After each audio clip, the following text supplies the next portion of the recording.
parler d'un tout autre sujet. C'est l'heure de notre reportage à votre rencontre. Dans les Pyrénées, le débat entre pro et anti-ours oppose les habitants depuis que l'État a réintroduit le prédateur dans les années 90. Il vient de s'enflammer de plus belle.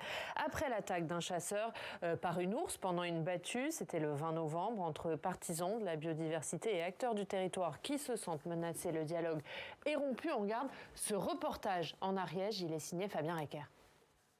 À la frontière de l'Ariège et de la Haute-Garonne, le village d'Arbas est le fief des défenseurs de l'ours dans les Pyrénées. C'est ici que 3 ours ont été lâchés en 2006 dans la vallée qu'on peut voir juste ici en face de nous si la météo le permet. Alain Rennes a fondé ici l'association Pays de l'Ours qui défend la présence du prédateur dans ces vallées. On voit que maintenant on a une continuité depuis l'Ariège jusqu'aux Pyrénées-Atlantiques de la présence de l'ours. Depuis le 20 novembre, le débat entre pro et anti-ours est reparti de plus belle. Ce jour-là, un chasseur a été attaqué par une ours. Selon l'association, il pourrait s'agir de Caramel, filmé ici avec ses oursons.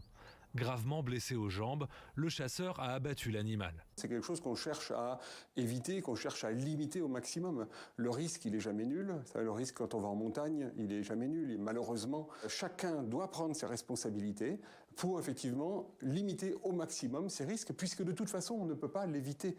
Les ours sont là, resteront là, les chasseurs sont là et ils resteront là également. Donc la seule issue possible, c'est la cohabitation. Mais pour ces chasseurs, la cohabitation est impossible. Et tant pis si la justice a depuis ouvert une enquête indiquant que la chasse était interdite sur le lieu de l'attaque du 20 novembre.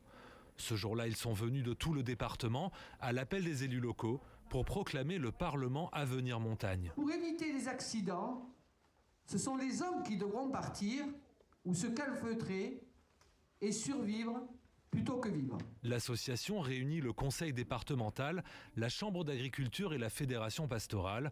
Ensemble, ces acteurs du territoire veulent mettre la pression sur l'État. On attend un acte fort là sur une question de régulation, sur une question de retrait, parce qu'on ne peut pas laisser les gens avec un endroit où le territoire serait colonisé par les ours et les hommes en seraient exclus. Car pour ces opposants à l'ours, c'est bien l'avenir des activités humaines en montagne qui est menacé. Devenus dangereux pour l'homme, des pans entiers du territoire seraient condamnés à terme à la désertification. La cohabitation ne marche pas. Les efforts, il y a 25 ans qu'on en fait. Les mesures de protection, il y a je ne sais pas combien de temps qu'on les met en place. Des chiens, des parcs, des parcs de contention, des bergers supplémentaires. Moi, je ne fais que livrer un constat. C'est que le constat, c'est que ça ne marche pas. Voilà. Aujourd'hui, les ours attaquent dans les parcs, les ours attaquent les bergers. Pourtant, même au sein du monde pastoral, le sujet divise. Ça va. Éleveur et berger, Miguel Barbosa-Brunet vient de rentrer sa centaine de chèvres et de brebis pour l'hiver. Elles vont être confinées décembre, janvier, février, et elles ressortent fin mars. Au sein de son groupement d'éleveurs, adversaires et partisans de l'ours travaillent ensemble. Pour Miguel, la cohabitation avec le prédateur est possible grâce aux moyens de protection. Ça, c'est le montagne des Pyrénées, dit le patou. C'est les chiens qui servent de moyen pour dissuader des prédations. Une fois que le berger a fait sa journée de garde avec les bêtes, il rentre le soir dans un parc de préférence pas trop loin de la cabane, avec les patous au milieu et voilà, sont regroupés dans un parc électrifié, quoi. Mais le discours de Miguel est loin d'être majoritaire en Ariège, où la fédération pastorale avance le chiffre de 600 brebis tuées par l'ours cet été. L'État vient de nommer un préfet délégué à l'ours en Occitanie pour tenter de trouver des solutions et d'apaiser les tensions. Et pour en parler, nous rejoint dans ce débat Éric Berger. Bonjour Éric, merci beaucoup d'être avec nous, rédacteur en chef adjoint de la Dépêche du Midi. Vous suivez bien sûr particulièrement à la Dépêche du Midi ce dossier.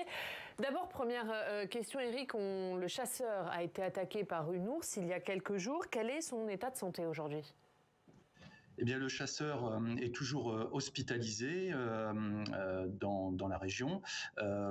Ses jours ne sont pas en danger, mais bon, il a vraiment eu beaucoup de chance parce qu'il a été mordu à la jambe et il a été secouru en fait par une pompier volontaire qui se trouvait dans la battue qui était organisée ce jour-là, une battue au sanglier.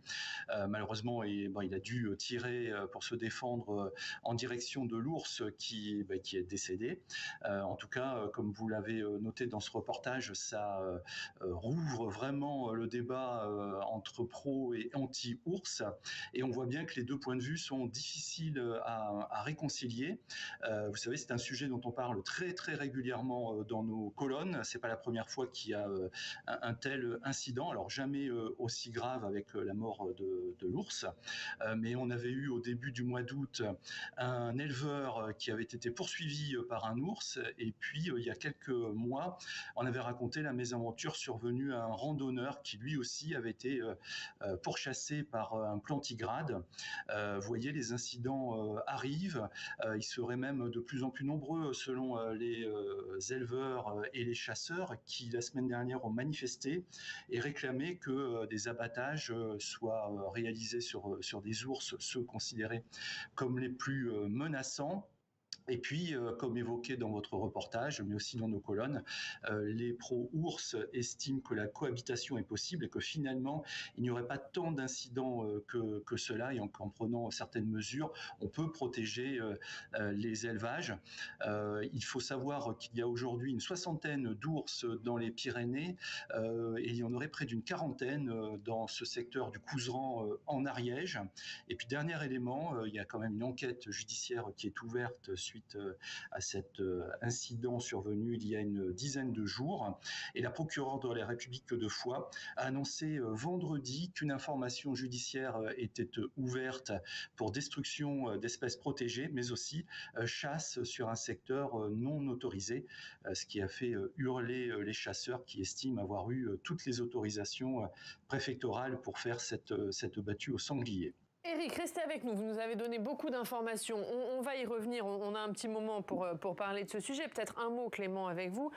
On le voit, on l'a vu dans le reportage. Éric nous en a parlé. Il y a les pros, il y a les antis. Difficile, voire impossible de concilier les points de vue. Oui, ça fait partie des débats qui sont où les clivages sont tels qu'on n'arrivera pas à réconcilier les parties autour de la table. De la même manière sur le loup d'ailleurs aussi. Après, ce qu'on peut quand même, la question qu'on peut se poser, c'est pourquoi est-ce qu'on a réintroduit l'ours. Déjà, on a réintroduit l'ours sans souvenir ce qu'était un ours et pourquoi pendant des siècles on l'avait chassé. J'ai le sentiment, je suis tout à fait ouvert à d'autres informations là-dessus, mais qu'on l'a réintroduit pour rétablir un état de nature parce qu'on l'avait finalement abattu ou on l'avait trop chassé, il n'y en avait plus. On l'a rétabli pour rétablir cet état. Mais est-ce qu'il y a vraiment une utilité à la biodiversité ? En fait, pourquoi avoir réintroduit l'ours ? C'est une vraie question. Moi, j'entends pas beaucoup de réponses là-dessus. On n'entend pas beaucoup les écolos finalement défendre et justifier cette réintroduction outre que le rétablissement de l'état de nature. Donc j'aimerais bien en savoir plus. Ah oui, Emmanuel. C'est un des vrais débats du moment, c'est-à-dire voilà, l'homme historiquement a cherché à domestiquer la nature, à la maîtriser, à s'en protéger. On a aussi des enjeux liés à la biodiversité qui mobilisent de plus en plus l'attention. Il y a des points de friction entre les deux. Parfois, on compte sur la technologie comme une espèce de avec des effaroucheurs, des moyens de protection, etc. Mais au fond, comme le disait Clément, il y a un vrai débat sur notre rapport à la nature qui est posé pour ce sujet-là, comme bien d'autres. Et Alex, avant de retourner voir Éric Bertrand. Juste un mot sur les chasseurs. Cet épisode d'attaque d'un chasseur par l'ours, il intervient dans un contexte, on est en pleine campagne présidentielle et les chasseurs, ça représente 1 million d'électeurs. Ils sont très écoutés en ce moment et d'ailleurs, ils font porter leur voix. Ils demandent d'avoir une police de chasseurs dans les campagnes, également qu'on préserve les chasses traditionnelles. Donc, ils ont une voix qui pèse en ce moment. Oui, effectivement. Et Éric, puisqu'on parlait du débat, des questions qui se posent autour de la réintroduction des ours, est-ce que du coup, c'est un débat qui est relancé? Fallait-il ou non réintroduire l'ours qui a été réintroduit par l'homme? Oui, effectivement, c'est la question de fond, savoir si c'était vraiment nécessaire, parce qu'on essaie finalement de faire cohabiter cet animal avec l'activité humaine. Dans les montagnes, il y a de l'élevage, il y a des villages, il y a de la randonnée en été. Est-ce que c'était vraiment nécessaire de réintroduire l'animal? Est-ce que la cohabitation est possible? On voit qu'il y a des incidents. Aujourd'hui, l'État est assez discret sur la question de réintroduire d'autres ours, parce que donc il y a cet ours qui a été abattu, mais il y a eu 3 autres ours qui ont été retrouvés morts, visiblement eux aussi à cause de tirs au cours des derniers mois. Ça ferait donc 4 ours qu'il faudrait peut-être remplacer. On voit bien que les élus au niveau national sont assez gênés aux entournures et évitent en ce moment de prendre position sur cette question vraiment qui donne lieu à un très vif débat. Et débat évidemment que vous suivez particulièrement, la dépêche du midi, dont on a parlé aujourd'hui et dont on aura évidemment l'occasion de reparler avec vous, Éric.